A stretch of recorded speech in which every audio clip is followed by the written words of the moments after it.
नमस्कार, मी मेधावी खोडके. महाराष्ट्र टाइम्समध्ये तुम्हा सगळ्यांचं स्वागत आहे. तर महाराष्ट्राची हास्य जत्रा आपल्या सगळ्यांच्या भेटीला येते नव्याने आणि याचे लेखक जे आहेत सचिन मोटे सर आपल्यासोबत आहेत. सगळ्यात आधी खूप खूप स्वागत आहे तुमचं. थँक्यू. तर या नव्या पर्वाचं सगळ्यात आधी वेगळेपण काय असणार आहे याबद्दल तुम्ही काय सांगा? नमस्कार, मी सचिन मोटे आणि आमच्या या कार्यक्रमाचे दिग्दर्शक आहेत सचिन गोस्वामी. आम्ही दोघे लेखक आणि दिग्दर्शक अशी दोघांनी मिळून केलेली ही निर्मिती आहे आणि आत्तापर्यंत 837 एपिसोड्स झालेत. आता सोमवार, मंगळवार, बुधवार 9:30 वाजता हा कार्यक्रम पुन्हा तुमच्यासमोर येतो आहे आणि पुन्हा तो आणताना आम्हाला तेवढंच टेन्शन आहे. तेवढंच आम्ही जरी म्हणत असतो की टेन्शनवरची मात्रा वगैरे, पण खरं तर टेन्शन आम्हालाही असतं की प्रेक्षकांना पुन्हा तो आनंद मिळाला पाहिजे, पुन्हा तेच हसू आपण निर्माण करू शकलो पाहिजे. तर त्यासाठी यावेळी आम्ही विचार केला आहे की प्रेक्षकांना जे जे आवडतं आहे, ज्या गोष्टी आत्ता आम्हालाही आवडत आहेत त्या गोष्टी तर आपण करायच्याच आहेत, पण त्याचबरोबर त्यामध्ये काही नवीन पात्र आणणं, नवीन फॅमिलीज आणणं किंवा नवीन काही कलाकार आणणं, यातून एक वेगळा आनंद देण्याचा प्रयत्न आम्ही करणार आहोत आणि त्याच्या दृष्टीने आम्ही सगळी तयारी सुरू केली आहे. ओके. आणि एवढं तुम्ही लेखन करता तर हे नेमकं सुचतं कुठे, एवढी एनर्जी येते कुठून? कारण जसं तुम्ही म्हणालात की एवढे एपिसोड तुम्ही लिहिताय, तर त्याबद्दल हे सुचणं किंवा करणं जे आहे हे सातत्यानं आमची एक संपूर्ण टीम आम्ही करतो आहोत. म्हणजे ही एक जेव्हा तुम्ही स्किट बघता त्यावेळी हे ती स्किट सादर होण्यामध्ये सगळ्यांचा वाटा असतो. म्हणजे आमची एक लेखकांची पूर्ण टीम आहे, म्हणजे ज्यामध्ये अमोल पाटील, विनायक पुरुषोत्तम, अभिजित पवार, ऋषिकांत राऊत, प्रथमेश शिवलकर, श्रमेश बेटकर, समीर चौगुले, प्रसाद खांडेकर, मी, सचिन गोस्वामी अशी एक मोठी टीम आहे आमची, जे सगळेजण मिळून आम्ही विषय शोधत असतो सतत. आणि बरेचसे विषय काही मला सुचतात, पण मग त्या विषयांमध्ये हे सगळे लोक भर काढतात. त्यानंतर सचिन गोस्वामी जे आमचे दिग्दर्शक आहेत त्यामध्ये ते वेगवेगळी पात्रं अत्यंत उत्तम पद्धतीने रंगवतात, त्यामध्ये नवीन गमती ॲड करतात, ती छान पद्धतीने बसवली जातात स्किट. आणि मग कलाकार आमचे खूप तयारीचे आहेत जे चांगल्या पद्धतीनं ती सादर करतात. आमची एक संकलकाची टीम आहे, संकलनाची एडिटर्सची टीम.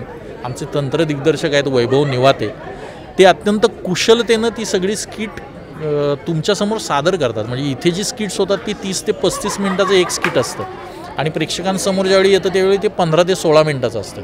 तर त्यातला कुठला भाग काढायचा, कुठला भाग ठेवायचा हे त्यांच्या हातात असतं. तर ते कसब त्यांच्याकडे एवढं छान आहे की ते तिथपर्यंत नेतात आणि पुढे आमची सोनी मराठी वाहिनी जी याच्या निर्मितीपासून ते त्याच्या सादरीकरणापर्यंत सगळ्या बाबतीत त्यांचं लक्ष असतं आणि ते ज्या पद्धतीने हे प्रोजेक्ट करतात त्या सगळ्याचा एकत्रित परिणाम असतो, तो म्हणजे हास्य जत्रा, जो आवडतो लोकांना. अच्छा सर, परदेशात सुद्धा आपले बरेच कार्यक्रम होतात, तर मग तिथला ऑडियन्स वेगळा आहे का आणि आपल्या इकडचा ऑडियन्स वेगळा आहे का? नाही, प्रेक्षक परदेशातला प्रेक्षक आहे तो मराठी प्रेक्षकच आहे आणि जो इथला प्रेक्षक आणि तो प्रेक्षक या दोघांना जो आनंद मिळतो तो सारखाच आहे. म्हणजे त्यासाठी आम्ही आपला प्रेक्षक आणि तो प्रेक्षक असा काही त्यामध्ये भेद नाही आहे.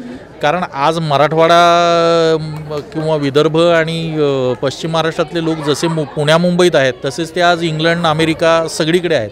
त्यांच्या आवडीनिवडी आजही त्याच आहेत. ते कुठेही राहत असले तरी ते मराठमोळेच आहेत, पण त्यांना आपल्या मायदेशातून काहीतरी आलं आहे आणि मायदेशातल्या गोष्टींचा आनंद त्यांना एक वेगळा असतो.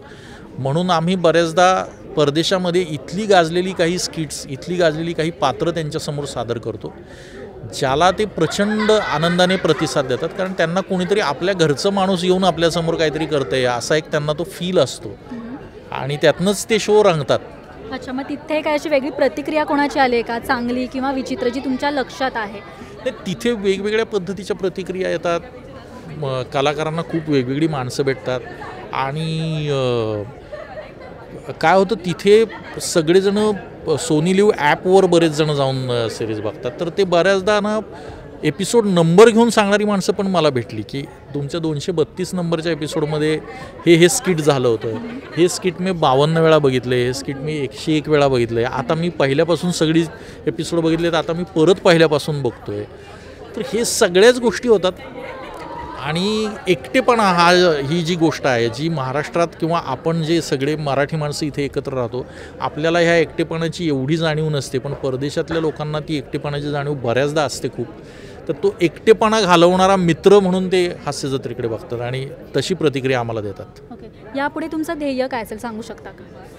आमचं ध्येय आम्ही एक चांगला विनोद निर्माण करू आणि लोकांना एक चांगला कार्यक्रम देण्याचा प्रयत्न करू, हाच पूर्वीपासून आमचा हेतू होता आणि यापुढे आमचा तोच हेतू असेल. अच्छा, आणि एक गंमत विचारायची आहे, जर तुम्हाला सुपर पॉवर कोणती मिळाली तर ती काय मिळाली पाहिजे आणि तुम्ही काय कराल?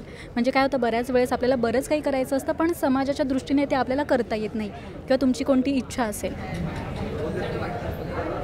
गमतीचा प्रश्न. सुपर पॉवर मिळाली आणि मला जर म्हणजे